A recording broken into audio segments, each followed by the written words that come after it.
These are the text notes for Jonathan Edwards, for personal narrative and for Sinners in the Hands of an Angry God. And if you've read both the texts already, you'll notice the tone of personal narrative is quite different because the personal narrative is really about Jonathan Edwards' own struggle with his beliefs and his religion and his up and down relationship with God. So it's kind of intrinsic. He turns the lens inward on himself to relate his struggles with his relationship with Christ. So he it's really his musings on his personal struggles, on man's inherent nature to be sinners, and then the high expectations that are placed on man by society, and really even more so with Jonathan Edwards because of his devout Puritan faith, the fact that he was a minister, all these eyes are upon him. So how does he deal with all of that pressure and that struggle? So he starts in his early childhood here, the beginning of the personal narrative, and his initial fervor for God. His father was a minister, and he accepted Christ as a young boy. And he says that he was very much affected by his relationship with God, and that God kind of instilled a fire in him, and he was praying like 5 times a day. He was having discussions about religion with his friends. They actually created this chapel in the middle of a swamp so that they could go and pray in private. He had places in the woods that he would go and pray. And so he was really literally on fire for God and very close to him. He felt in his relationship. And so then he started to grow. And as people do, you grow, you get involved in other things. He says that as he grew, he kind of, all those affections and delights and things that he found in Christ as he lived his life, he says he returned like a dog to his vomit.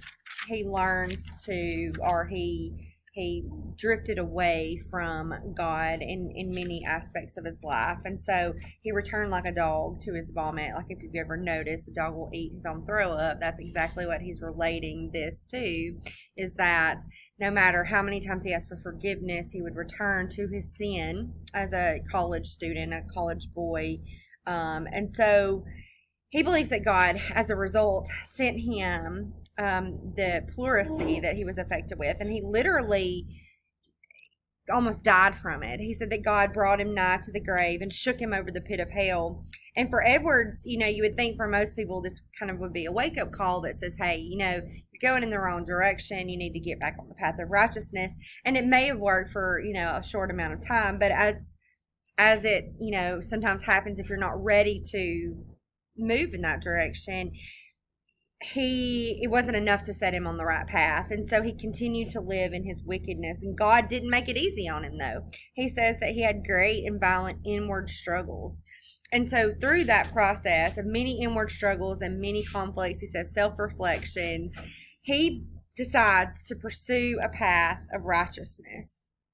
And he says at first he does so without that kind of affection and delight that he had in his childhood. So he becomes on fire for Christ again, but he does not do it with the fervor that he the passion that he once chased this salvation with.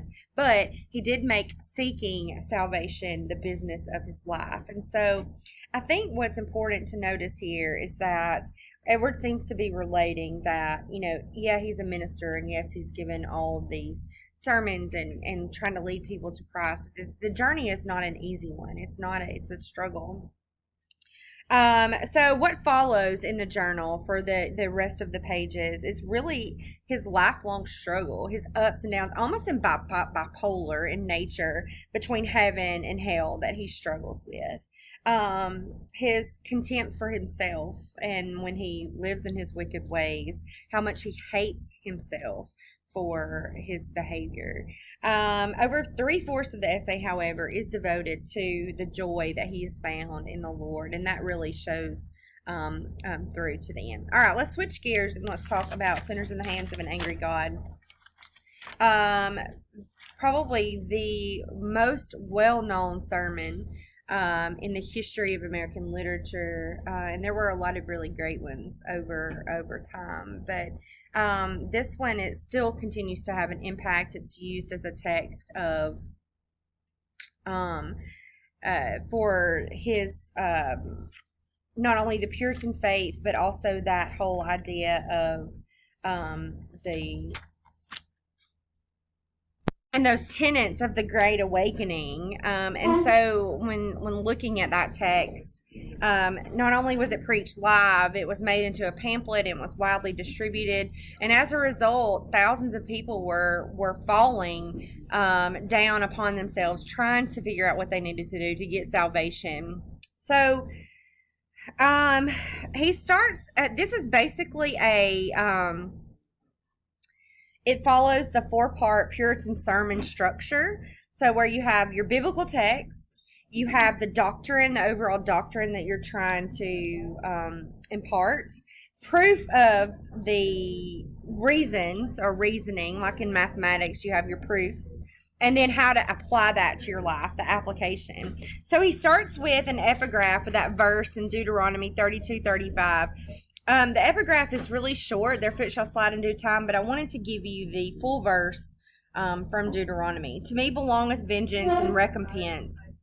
Their foot shall slide in due time, for the day of their calamity is at hand, and the things that shall come upon them make haste. And so that verse is basically his setup, his whole basis for this entire sermon. He relates the origin story of the verse in the opening paragraphs, and he talks about the wicked Israelites and how they had broken the 10 Commandments multiple times over and over again, and that the only reason that they have not been punished yet is that God has, in his whims, has decided not to do so. It's not the time. And so he further relates here that there is nothing that keeps the wicked out of hell other than God's pleasure.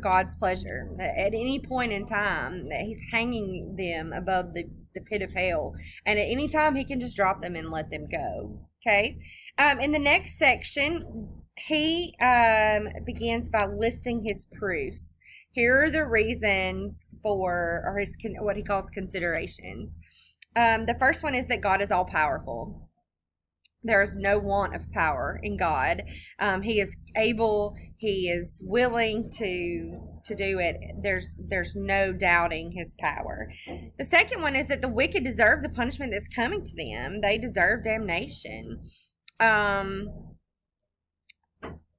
third is that damnation is their proper place is in hell. They deserve to be cast into hell. The fourth one, he says that God is angry with the sinners, as even probably more so the ones that are still alive than the ones he's already punishing currently in hell, that are burning in the lake of fire. The fifth, number 5, is that the devil is ready. He is standing in the sidelines waiting to seize the wicked as soon as God lets him do so. Like, all he needs is the word from God, and the devil is ready. He is standing right behind you at every moment.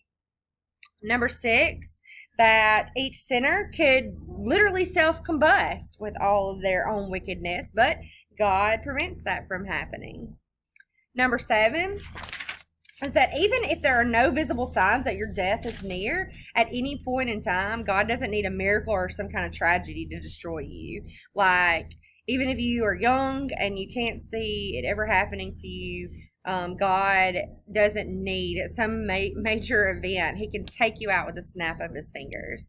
Number 8, that doesn't matter how cautious and how much you care for your own life, that cannot protect you from the wrath of God. So avoiding walking under ladders and avoiding getting sick by wearing a mask, all this cautiousness and care, this prudence that you take with your own life is not going to serve you in any way. When God is ready to take you out, he will. Number 9 is that humans, no matter how smart and clever they are, they cannot escape damnation. You cannot live on forever by your own means, and you cannot get to heaven by your own means. And then number 10 is that the only escape that you have is through salvation. And he says, in short,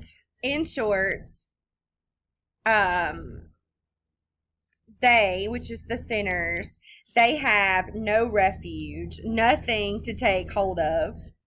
All that preserves them every moment is the mere arbitrary will and uncovenanted, unobliged forbearance of an incensed God. He says the only thing that is, you have no refuge. Nothing that you do, nothing that you say, living a good life, none of those things are going to preserve you. When God is ready to take you out, he will do so, and he's angry. And so you have to imagine that these people that are hearing this for the first time, who have really subscribed to the Puritan belief that if I live a good life and I act good towards my fellow man, that I'm going to go to heaven. And so for the first time, these people are like, oh, wait, it doesn't matter how I live my life. If I'm not saved, if I haven't accepted Christ, if I haven't accepted that covenant of grace, I'm going to die. I'm going to go to hell. Like, that's what's going to happen. And so people were literally falling on their knees in the aisles, begging to find out how they could be saved. And so he tells them how they can do it. His application process is basically this: wake up and give your life to God before it's too late. It doesn't matter if you're old. It doesn't matter if you're young. It doesn't matter if you live a righteous life. Wake up and give your life to Christ. Though you don't realize it, you're dangling over this pit of fire right now. God has got you by the neck, and he's hanging you over this fire, and you're at his mercy. And so he says in closing, he says that therefore let everyone who is out of Christ now awake and fly from the wrath to come. Let everyone haste and escape for your lives. Look not behind you, escape to the mountain, lest you be consumed. And that last section comes from the story of Sodom and Gomorrah in the Bible, which I don't know if you're familiar with the Bible. And we said we were not going to get really religious, and we don't talk about religion because that's just not my way. But the story of Sodom is that Sodom was very wicked, and the people that lived there were living against God's way. There were sex, there was drugs, there was all kinds of stuff happening in Sodom, and God commanded Moses and his family to leave Sodom and not look back lest they be turned into pillars of salt. And so Lot, who was and his wife, they'd been living the good life up in Sodom, and they were reluctant to leave when God commanded them to do so. And Lot's wife turns around to look back at Sodom because she doesn't want to go, and she's turned into a pillar of salt. And so that's that allusion here at the end. He says, wake up, accept Christ. You